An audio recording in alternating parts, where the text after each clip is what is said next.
Yomg'ir yoqqanda faqat rangi ochiladigan fasad bu kafil hisoblanadi. Assalomu alaykum. Mana Qorasuvdagi bitta obyektimiz, mana shu obyektimiz bitganiga xudo xolasa 4 yil bo'lyapti. Ranglari umuman o'zgarmaydi. Kafil albatta o'zgarmaydi. Fasadni tushunmadim. Fasadga baho berasizlar. Jamshid aka Sodiq tomonidan qurilgan bu domlarimiz topshirilganiga 4 yil bo'lyapti. Fasadini qilib berdik, akamizni chiroyligini qilib fasadga baho beraverasizlar. Padis qismini ko'rishlaringiz mumkin. Mana bu padis tarafi, oldi tarafi. Sifatli qilingan metallari vaqot metallardan qilingan karkaslar.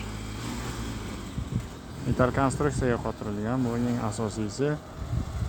Bularni bittasi sinsa almashtirish joyida bo'ladi. Buncha murakkab bo'lmaydi. Xizmatlar bo'lsa bemalol murojaat qilaveringizlar.